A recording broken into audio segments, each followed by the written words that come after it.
gambaran barokah itu begini. Satu hari Imam Bishr Al-Hafi. Bishr Al-Hafi ini seorang tokoh sufi yang Bishr namanya, tetapi Al-Hafi ini julukannya. Kenapa dijuluki Al-Hafi? Yang maknanya itu apa? Kalau bahasa Jawa bilang ngodok, nggak pakai alas kaki. Itu Hafi. Ya. Nah, kenapa Syekh Bishr ini bisa dijuluki Al-Hafi? Karena beliau itu tadinya, maaf, termasuk orang yang jalannya belum pas. Suka di kafe, menghibur orang kafe, mungkin nanti minum agak setengah teler lah.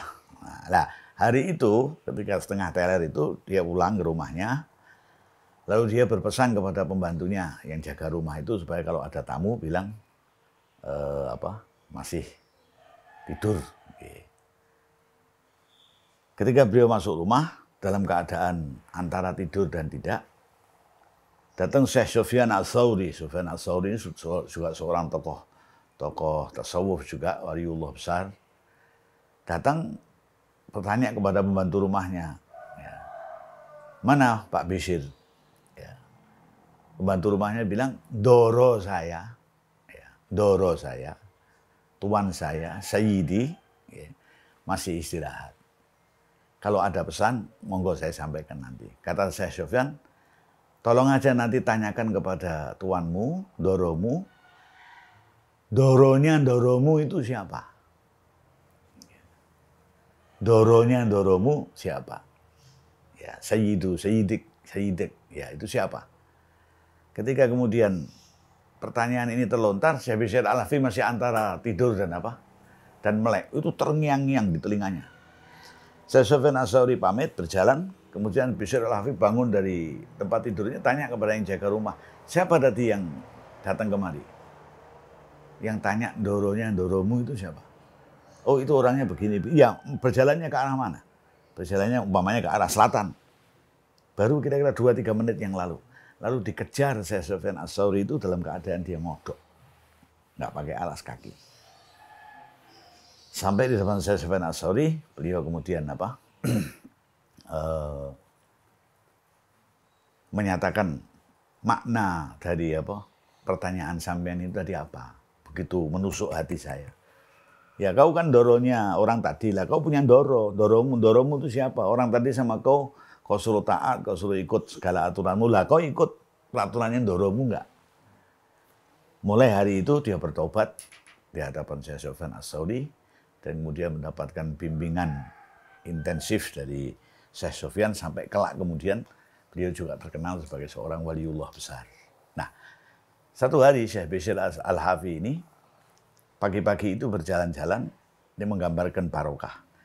Berjalan-jalan di komplek pertokoan, kalau sekarang apa istilahnya itu? Mall lah, gampangnya lah. Di situ belum ada yang buka, toko-toko, tapi ada satu toko jual bahan makanan, jual makanan yang sudah buka. Toko itu kalau boleh kita ambil yang mudah aja, jual di antaranya jenang. Syekh Bishr Al-Hafi ini pegang-pegang jenang ini. Ini namanya apa ini? Oh, ini jenang, Tuan. Oh ya, Masya Allah. Berapa harganya? Ya, kita ambil ibarat, karena ini jenang satu butir, Rp1.000. Oh, ini jenang ya. Nah, ketika Syekh Bishr Al-Hafi ini melihat, memegang-megang jenang ini tadi, ada orang yang melihat. Beberapa orang yang lain itu, ya, oh ini Syekh Bishr Al-Hafi. Kenal bahwa beliau adalah seorang ulama besar, orang soleh. Yang begitu taatnya kepada Allah, begitu baik akhlaknya. Ketika jenang ini dipegang-pegang begini, lalu diletakkan. Oh ya sudah, Tuan, kalau kata yang jual, kalau Tuan mau ambil aja. Bahkan saya kasih lagi, mana yang Tuan mau, asal kami ini didoakan berkah semua usaha kami. Enggak, ini aja saya lihat. Ya sudah, pergi Syekh Bishr Al-Hafi. Nah, Syekh Bishr Al-Hafi pergi, saya potong dulu. Pada waktu itu, di bagian daerah yang lain, ada sejumlah orang yang malam tadi itu habis merampok. Ya. Kira-kira ada 12 atau 13 orang yang habis merampok dan sukses. Jadi merampoknya ini sukses mendapatkan uang yang banyak. Lalu mereka bermaksud untuk mengadakan syukuran. Karena apa? Nah, mungkin kok ditanya lu rampok kok syukuran? Ya syukuran caranya rampok. Kalau cara kita mungkin dengan hataman Quran, dengan baca maulid, dengan baca manakib, dengan baca istighosah. Ya. Rampok ya mungkin dengan minum, dengan apa? Ya cara mereka. Lalu mereka mengutus dari tempat persembunyiannya setelah menghitung hasil ini mau syukuran itu mengutus salah satu anggota rampok itu untuk beli minuman untuk dibuat pesta nanti ya Pak. Dalam tanda petik sebagai syukurannya mereka. Beli minuman yang istimewa, yang kalau perlu nggak usah ditenggak, dicium aja orang sudah mabuk. Ya, dibuat kumur-kumur itu sudah apa? Sudah teler. Diberi uang 100.000 lah gampangnya. Cari minuman. Ya, berangkat ini orang. Sampai di pertokoan, nyambung tadi. Sampai di pertokoan yang tadi jual jenang yang apa? Dipegang oleh apa? Syekh Bishr. Di situ sudah banyak orang yang ngerubung gitu. 10.000, saya berani 15.000, saya berani 20, saya berani 30. Lah rampok ini heran. Apa ini kok orang berebut naikin apa? Harga. Rampok itu tanya kepada orang yang di situ, ini apa ini berebut harga apa ini? Berebut barang apa ini? Kok sampai ada yang 10, 15, 30. Ini, itu loh. Yang di depan itu ada apa? Sebutir apa-apa. Jenang. Jenang itu. Iya. Loh. Itu bukannya biasanya harganya sekitar 1.000 rupiah. Ya. Lah kok ada orang yang berani harga sampai tinggi? Pagi tadi ada seorang waliullah. Ya, ada seorang waliullah, Syekh Bishr Al-Hafi yang datang pegang-pegang apa? Jenang. Loh, lah kok sampai begitu? Lah karena dipegang wali. Ya. Lah, wali itu apa? Si rampok ini tanya. Lah wali itu apa? Kok bisa sampai punya kemuliaan seperti itu? Barang yang dipegang aja bisa berubah apa? Harga. Dari 1.000 ada yang berani 30. Naik lagi 35. Dijawab oleh orang itu, loh kamu enggak tahu, wali itu rajulun ata Allah wa rasulahu fa'akramahu. Orang yang cinta, taat kepada Allah, taat kepada Rasulnya, lalu dimuliakan oleh apa? Oleh Allah Subhanahu wa Ta'ala. Jawaban ini membuat hatinya utusan apa? Rampok ini bergetar. Wih, nyata benar kemuliaannya. Barang yang tadinya apa? 1.000 rupiah setelah dipegang orang pada berebut harga, kepengen memiliki. Naik lagi ada 40, ada 45, ada 50. Rampoknya nggak tahan, 100. Ya. Ketika bilang 100, yang lainnya ucapan selamat. Wah nggak ada yang berani di atas kau. Wah ini punyamu, berkah kau, berkah kau. Selamat, selamat. Tapi rampok ini berpikir, lah iya, kau ucapkan selamat ke saya, karena saya membeli itu dengan harga 100, tetapi saya ditunggu oleh apa? Teman-teman untuk pulang ini bawa apa? Bawa botol minuman. Nah, ini kok yang saya bawa cuman sebutir apa? Jenang yang mestinya harganya 1.000, saya berani 100.000. Hatinya mulai, tapi masuk lagi. Tapi nggak apa-apa, ini barokahnya wali. Rajulun atau Allah wa rasulahu fa'akramahu. Barokahnya orang yang taat kepada Allah, taat kepada Rasul, dan dimuliakan oleh Gusti Allah. Mantap saya. Nanti akan saya jawab ke teman-teman saya. 100.000 dibayar, jenang dibawa, dia balik. Balik, teman-temannya heran loh, kok nggak bawa botol, nggak bawa apa? Minuman, nggak bawa ini. Kenapa? Uangnya yang 100.000 kok buat beli apa? Dia bilang, saya buat beli jenang. Ini. Ya. Loh, bukannya ini biasa harganya 1.000 rupiah? Lah kok berani beli sampai 100.000? Ini tadi pagi katanya dipegang oleh seorang waliullah. Nah temannya tanya, lah waliullah itu siapa? Dia yang menjawab, rajulun ata Allah wa rasulahu fa'akramahu. Orang yang taat kepada Allah, kepada Rasulnya, lalu dimuliakan oleh Allah. Temannya bilang, ya nyata benar kemuliaannya. Barang yang 1.000, kau berani 100.000. Kamu rampok, bisa mendalil. menjelaskan siapa wali ini tadi. Hebat benar kemuliaannya. Tapi kita ini pengen mabuk, ayo lapor bos. Lapor kepada apa? Bosnya bahwa ini teman ini diutus buat beli jenang yang harganya 1.000. Ternyata 100.000 itu enggak diberikan minuman, diberikan Pak jenang. Bosnya tanya, loh kenapa? Dijawab lagi. Rajulun ata'allah wa rasulahu fa'akramahu.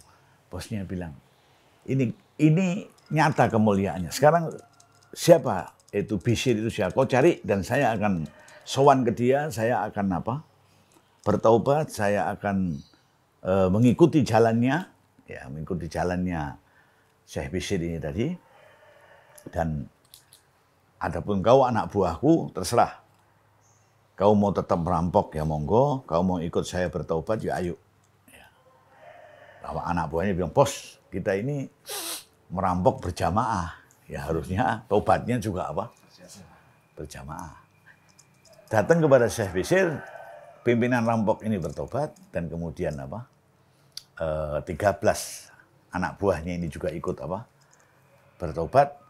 Sampai kemudian mengikuti pendidikan yang intensif dari Syekh Bishr, diceritakan di situ fasaru min auliya'illahi ta'ala.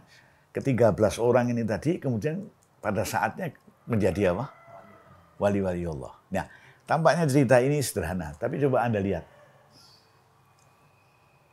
Dia yang 13 orang ini bisa bertobat sebab yang terdekat apa? Jenang. Jenang ini menjadi mulia sebab yang terdekat karena dipegang oleh apa? Syekh Bishr ini tadi. Maka pegangannya ini membawa keberkahan sampai seperti itu. Nah ini namanya barokah. Anda sudah punya gambaran apa itu apa? Keberkahan. Mengalami berkembang biak, mengalami lahir cabang-cabang, lahir dan semuanya baik. Dari jadi bermula hanya apa? Pegangan sampai kemudian diberi harganya yang 1.000 menjadi apa? 100.000 itu berarti menguntungkan apa? Pedagangnya. Dan kemudian dari dibeli rampok ini sampai kemudian rampok itu menjadi orang-orang baik bertobat di tangan apa? Ini sebab mulanya adalah apa? Kalau orang Jawa bilang mek-mekan. Ya. Sebab awalnya itu dari mek-mekannya waliullah itu tadi. Nah ini disebut apa? Keberkahan. Maka kita menggambarkan keberkahan ya gitu. Segala sesuatu yang tampaknya pertamanya cuma begini, tapi kemudian berjalan melahirkan apa? Kebaikan yang banyak sekali. Itu namanya apa? Barokah. Banyak cerita-cerita yang menyangkut apa?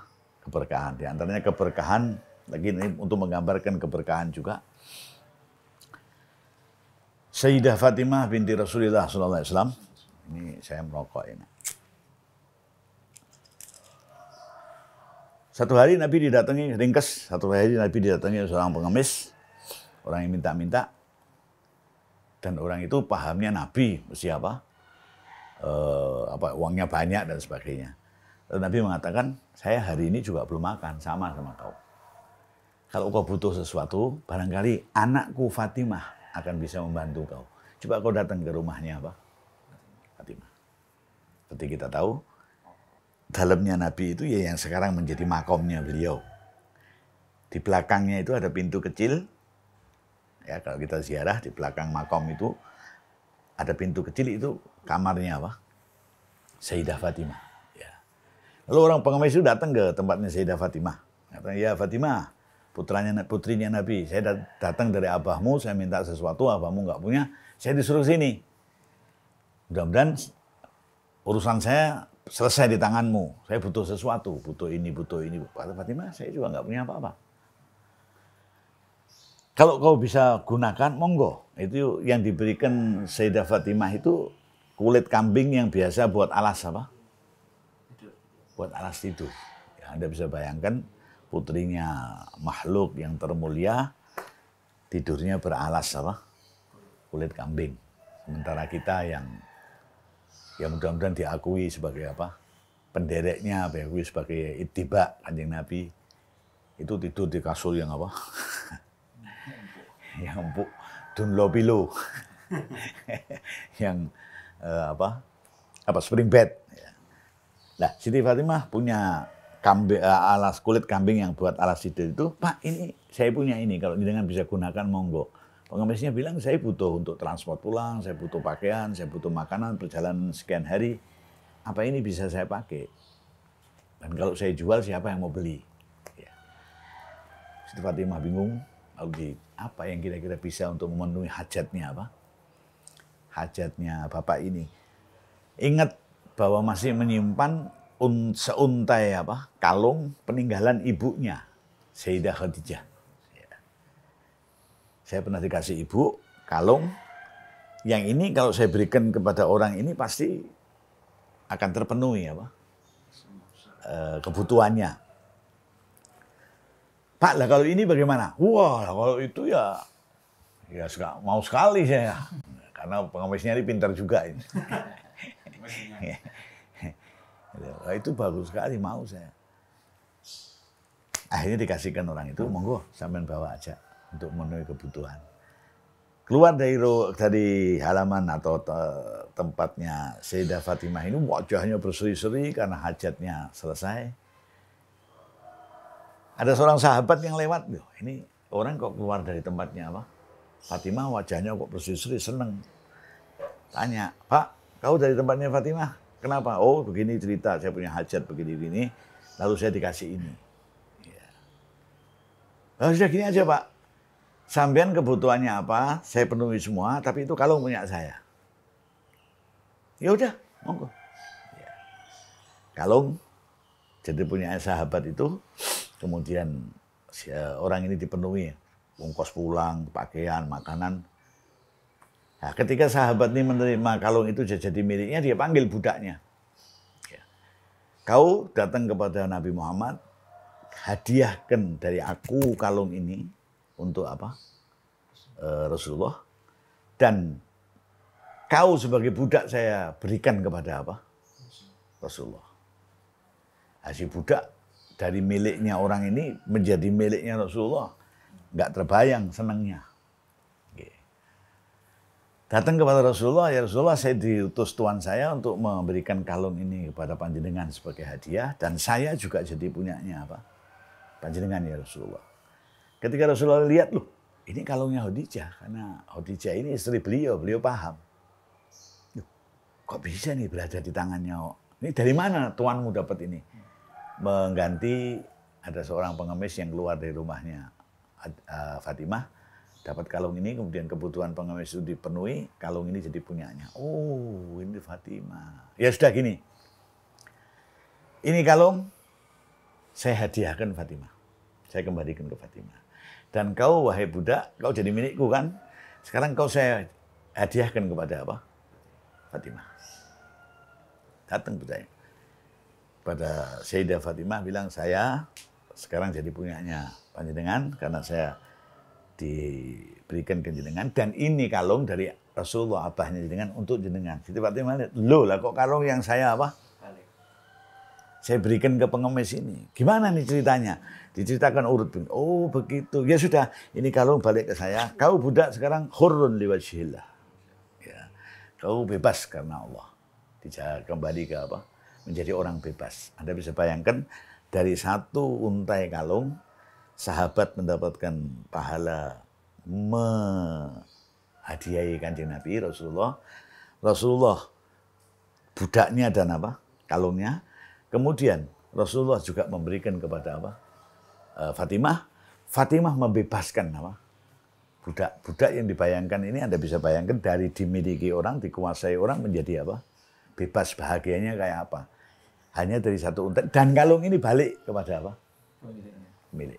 Ini namanya barokah. Muter, banyak kebaikan-kebaikan yang dilahirkan, dan inti pokoknya ini tetap mulia, tetap bagus. Ini gambaran apa? Cerita-cerita mengenai keberkahan, baik yang menyangkut tadi Syekh Bishr Al-Hafi, juga yang menyangkut Sayyidah Fatimah binti Rasulullah SAW. Ya, mudah-mudahan itu manfaat. Billahi taufiq, wallahul muwaffiq ila aqwamit thoriq. Wassalamualaikum warahmatullahi wabarakatuh.